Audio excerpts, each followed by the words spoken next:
매일 기도에 오신 여러분들을 주님의 이름으로 환영합니다. 사도신경으로 우리의 신앙을 고백하도록 하겠습니다. 전능하사 천지를 만드신 하나님 아버지를 내가 믿사오며 그 외아들 우리 주 예수 그리스도를 믿사오니 이는 성령으로 잉태하사 동정녀 마리아에게 나시고 본디오 빌라도에게 고난을 받으사 십자가에 못 박혀 죽으시고 장사한 지 사흘 만에 죽은 자 가운데서 다시 살아나시며 하늘에 오르사 전능하신 하나님 우편에 앉아 계시다가 저리로서 산자와 죽은 자를 심판하러 오시리라. 성령을 믿사오며 거룩한 공회와 성도가 서로 교통하는 것과 죄를 사하여 주시는 것과 몸이 다시 사는 것과 영원히 사는 것을 믿사옵나이다. 아멘. 하나님께 찬양을 드리는 시간입니다. 시편 56편 1절에서 13절 합독하도록 하겠습니다.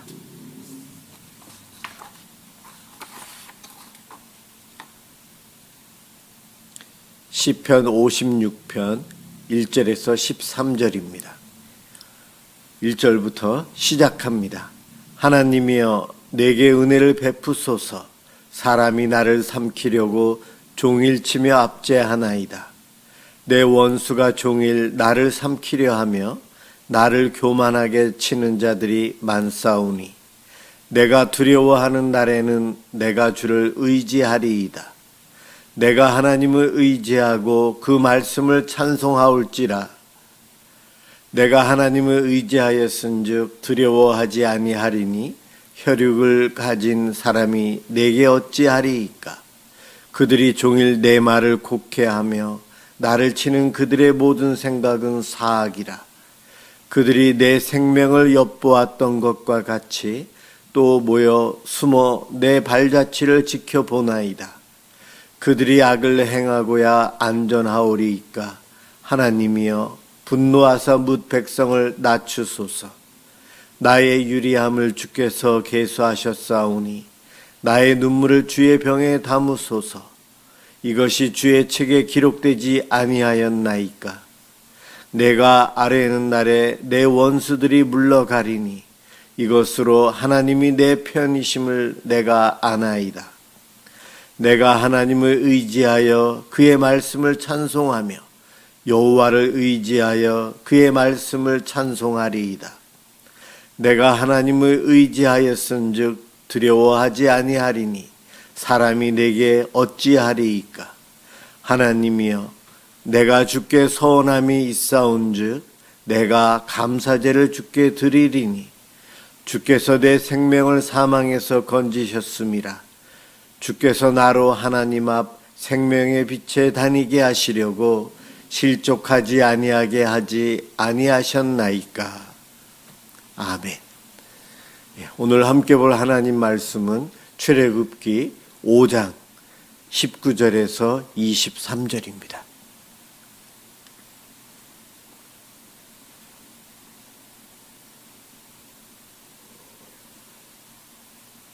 하나님 말씀 출애굽기 5장 19절에서 23절입니다. 제가 봉독하도록 하겠습니다. 기록하는 일을 맡은 이스라엘 자손들이 너희가 매일 만드는 벽돌을 조금도 감하지 못하리라 함을 듣고 화가 몸에 미친 줄 알고 그들이 바로를 떠나 나올 때 모세와 아론이 길에 서 있는 것을 보고 그들에게 이르되 너희가 우리를 바로의 눈과 그의 신하의 눈에 미운 것이 되게 하고 그들의 손에 칼을 주어 우리를 죽이게 하는도다. 여호와는 너희를 살피시고 판단하시기를 원하노라. 모세가 여호와께 돌아와서 아뢰되 주여 어찌하여 이 백성이 학대를 당하게 하셨나이까. 어찌하여 나를 보내셨나이까. 내가 바로에게 들어가서 주의 이름으로 말한 후로부터 그가 이 백성을 더 학대하며 주께서도 주의 백성을 구원하지 아니하시나이다. 아멘. 순종의 길에도 고난이 있습니다 라는 제목으로 함께 은혜를 받고자 합니다. 오늘 본문, 내일 우리 성경 통독할 때에 수요일날 성경 통독할 때 본문입니다. 하나님께서 모세를 통해 출애굽을 시작하시는데 모세를 설득해서 바로 왕 앞에 가게 합니다. 바로 왕 앞에 간다는 것, 모세는 죽을 수도 있는 그러한 두려움이 있어요.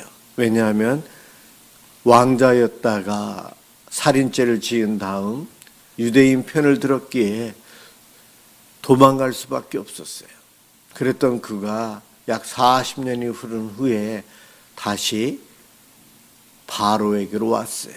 왕은 바뀌었지만 지금의 바로는 아마 모세와 함께 왕자로 같이 있었던 이가 아니었을까 추측해 봅니다.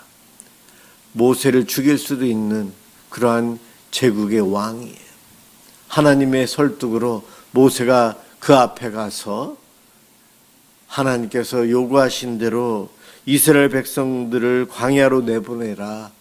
그러면 하나님께 절기로 예배 드리고 올 수 있도록, 하나님께 예배 드리도록 광야로 보내달라 요구합니다. 모세가 아론과 함께 가서 이렇게 요구했을 때 하나님 말씀에 순종했기에 바로가 마음이 변해서 긍정적으로 대답하면 참 좋을 텐데 그러지 않았어요. 우리가 알고 있는 대로 이 애굽의 왕 바로는 강팍합니다. 하나님이 그를 완고하게 했어요. 그래서 그의 대답은 늘 부정적이었습니다. 긍정적으로 대답을 했다가도 금세 마음이 변해서 늘 약속을 지키지 않았어요. 처음부터 그는 그랬습니다. 광야로 노예들을 내보냈다가 노예들이 일을 안 하게 되면 손해가 막심하거든요. 안 된다 얘기합니다. 왜 하나님께서는 이스라엘 백성들이 광야로 나가서 하나님께 절기 예배를 드리길 원하셨을까? 애굽의 생활은 노예의 생활이요. 애굽은 우상 숭배, 애굽의 왕과 그곳에 있는 많은 신들을 섬기고 있는 부정한 곳이었어요. 그런데 광야로 나가면 아무것도 없습니다. 광야는 훈련받는 곳, 깨끗한 곳, 생활할 수 있는 조건이 없는, 아무것도 없기에 하나님만을 바라보고 의지해야 할 곳이 광야예요. 그래서 이스라엘 백성들을 광야로 이끌어서 그곳에서 하나님께 절기의 예배를 드리기를 하나님은 바라셨어요.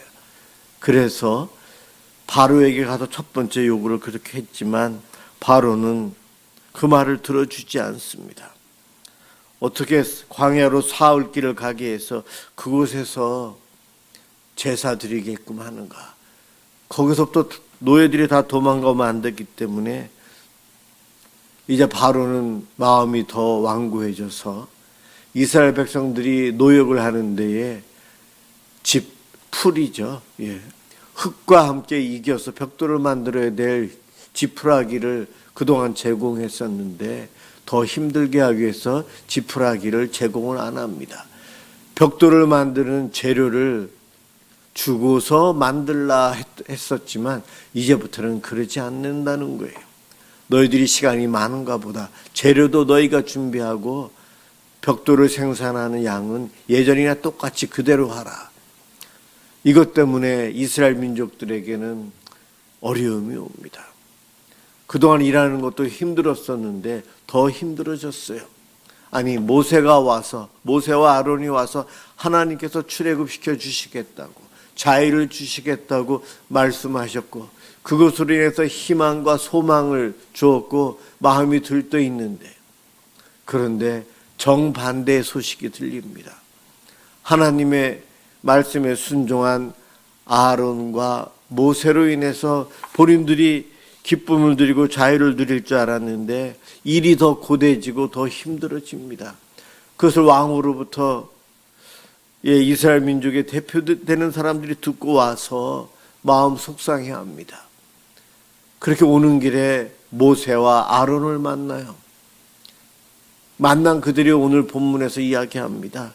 우리 성경에는 21절에서 하나님이 너희들을 판단하길 원한다 이렇게 되어 있는데, 다른 번역본들, 영어 성경들 이런 것들을 보면 하나님의 저주가 너희에게 임하길 바란다, 너희 둘 때문에 우리가 이 고생한다, 그렇게 이야기합니다. 유대민족의 대표되는 사람들이, 기록하는 자들이 감독관들이었는데 그들이 모세와 아론을 원망하면서 너희 두 사람은 우리에게 복 주러 온 사람이 아니구나, 하나님이 하늘에서 내려보시면서 너희들을 저주하길 바란다, 하나님이 판단해 주시길 원한다, 그렇게 저주를 하고 가버립니다. 모세가 마음의 상처를 받고 22절 23절에 하나님께 원통해하며 기도해요. 하나님 말씀에 이렇게 순종했는데 왜 이렇게 애굽은 더 우리를 힘들게 하고 하나님의 구원은 더 어렵게, 더 보이지 않습니까? 왜 하나님은 가만히 계십니까? 제가 언제 여기 온다고 했나요? 하나님이 가라고 해서 하나님 말씀에 순종했는데, 순종하면 형통의 길, 잘됨, 좋은 결과가 있기를 바라고 왔는데 왜 하나님 와서 들쑤셔만 놓고 상황은 더 어렵게 해서 이스라엘 민족들이 저렇게 힘들게 하고 괜히 나 또한 욕먹게 되고 저주까지 받게 되지 않았습니까? 하나님, 이것이 바울이 오늘 본문을 통해 모세가 하나님께 기도하고 있어요. 5장 마지막 절을 읽었지만 6장부터 말씀하십니다. 하나님께서 왜 그렇게 하셨는지. 모세처럼 순종하며 살았는데 어려움 당하는 사람들이 성경에 참 많이 나와요. 대부분이 그렇습니다. 하나님 말씀에 순종하면 형통할 것 같은데 순간순간 어려움, 고통들이 와요. 다윗이 골리앗을 이겼으니 얼마나 좋아요.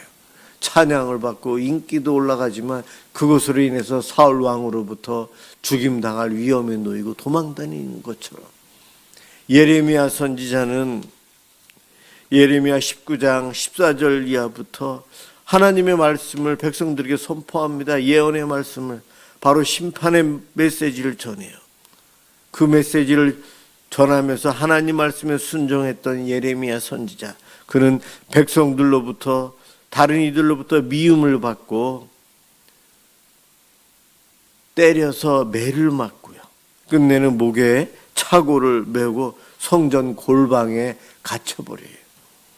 하나님 말씀에 순종해서 말씀을 그대로 전하라고 해서, 선포하라고 해서 선포했건만 하나님께서는 좋은 걸 주시지 않고 나에게 왜 더 큰 어려움과 아픔을 주십니까? 하나님께서 하라고 한 대로 했는데, 그러면 좋은 결과가 나와야 되는데 왜 이렇게 되었습니까? 사실 성경에 나와 있는 이들만 이와 같은 일이 일어나는 것이 아닙니다. 우리에게도 일어나요. 하나님 말씀에 순종했는데 손해를 봅니다. 하나님 말씀대로 살았는데 사람들의 미움을 받아요. 억울한 일을 당할 때도 있어요. 참 순종은 그 대가를 지불하는 경우들이 참 많아요. 왜냐하면 하나님 말씀에 순종할 때에 왜 고난이 오는가? 첫 번째 이유는 사단 때문에 그렇습니다. 마귀 때문에 그래요. 그놈이 우리가 하나님 말씀에 순종하지 못하도록 우리의 눈을 가리고 우리에게 겁을 주고 여러 가지 방법으로 우리들이 다음부터는 순종하지 못하도록, 지금 순종한 것을 후회하도록 하기 위해서 고난과 아픔과 어려움, 원통함을 우리들에게 줍니다. 그것이 원인 중에 하나예요. 하나님 말씀에 순종하는데 왜 고난이 오는가? 그것은 하나님께서 저와 여러분에게 사단이 방해를 해서 그 어려움을 왔는데, 그 어려움을 하나님은 바꾸어서 우리에게 복으로 주시는 분이 있어요. 이스라엘 백성들에게 출애굽 쉽게 해줄 수도 있지만 왜 쉽게 안 해주고 바로의 마음을 강팍해 하면서 10가지 재앙까지 내리게 하셨을까? 그 중에 몇 번은 이스라엘 민족도 같이 어려움을 당했어요. 왜 그러한 일이 이루어져야 했는가? 출애굽기 6장부터 읽어보면 하나님이 말씀하십니다. 왜냐하면 애굽 사람들이 그리고 너희 이스라엘 내 백성들이 나를 몰라. 하나님을 모른다는 거예요. 그래서 나는 이 세상에 나를 알리려고 한다. 하나님은 선한 목적과 계획을 갖고 계세요. 그것을 이루시고 있는데 그것을 이루는 과정 중에 저와 여러분들에게는 시간이 필요해요. 우리의 때가 아닌 하나님 때가 있다는 거예요. 그래서 우리는 인내하며 기다려야 될 시간들이 있어요. 하나님께서 그냥 갑자기 확 변화시키시는 것이 아니고 창조의 질서를 지켜가시면서 시간을 들여가면서 하나님은 그 일을 행하고 변화시켜 가십니다. 그 과정이 바로의 마음이 완고해져서 강팍해져서 계속 거절 끝내 10번째 재앙 때에 항복하게끔 합니다. 그 어려운 과정을 통해 바로는 이스라엘 백성들은 하나님이 신이신 것을, 하나님이 참된 하나님이심을 알게 됩니다. 그들뿐만이 아니요 유대인들이 노예로 있었던 그들이 애굽의 우상 숭배 문화에 젖어 있고 하나님에 대해서 잘 모르던 그들이 기적과 이적과 표적 하나님의 인도하심으로 하나님이 어떠한 분이신지 전능하신 분, 구원해 주시는 분, 우리가 바라보아야 될 분인 것을 이 기간을 통해 알려주셨어요.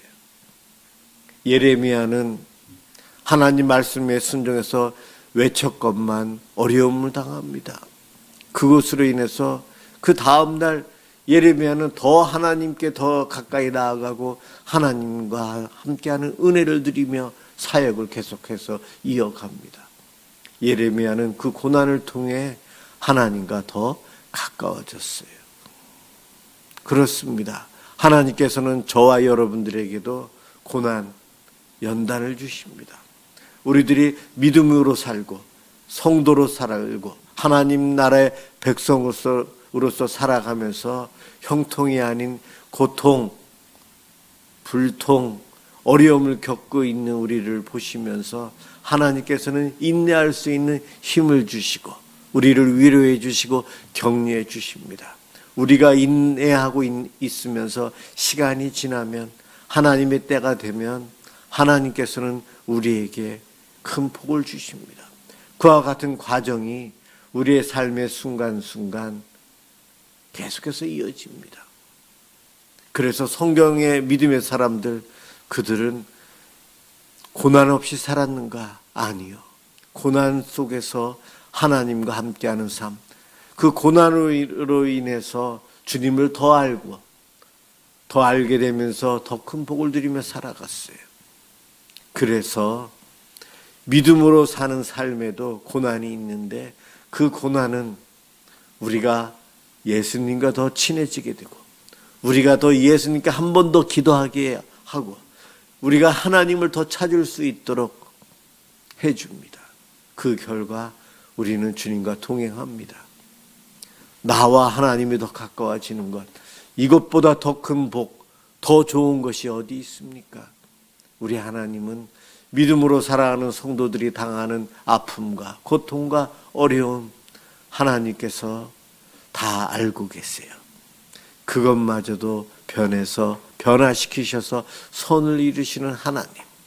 어떠한 이들에게는 잘됨을 빨리 주지만 어떠한 이들에게는 좀 더디게 주십니다. 그것 때문에 우리는 비교하기도 하고 힘들어하지만 우리의 인생에 있어서 그 기간은 잠깐이에요. 하나님께서 그 모든 것을 통해서 내가 모르는 나에게 더 좋은 것을 주시기 위한 일을 하고 계시거든요. 그 하나님을 끝까지 신뢰하시고 우리는 고난이 와도 믿음으로 순종하는 삶, 그 삶을 앞으로도 더 열심히 살아가야 됩니다.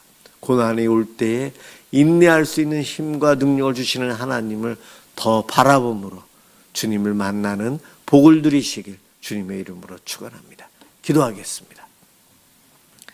사랑의 하나님, 순종하는 삶을 통해 오는 고난들 참 안 왔으면 좋겠지만 이 땅에서 우리가 사단 때문에 당할 수밖에 없습니다. 그런데 하나님, 이것마저도 우리에게 복으로 선으로 주시니 고맙습니다. 잘 되든 잘 안 되든 믿음으로 살아가면서 주님을 끝까지 신뢰하게 하여 주시옵소서. 하나님께서 우리를 도와 주님을 더 알게 해주시고 더 바르게 믿고 주님과 동행하며 연합된 자로서 행복한 삶을 살아갈 수 있도록 도와주시옵소서. 고맙습니다. 예수 그리스도의 이름으로 기도드립니다. 아멘. 주기도문 하도록 하겠습니다. 하늘에 계신 우리 아버지여, 이름이 거룩히 여김을 받으시오며 나라가 임하시오며 뜻이 하늘에서 이루어진 것 같이 땅에서도 이루어지이다. 오늘 우리에게 일용할 양식을 주시옵고 우리가 우리에게 죄 지은 자를 사하여 준 것 같이 우리 죄를 사하여 주시옵고 우리를 시험에 들게 하지 마시옵고 다만 악에서 구하시옵소서. 나라와 권세와 영광이 아버지께 영원히 있사옵나이다. 아멘.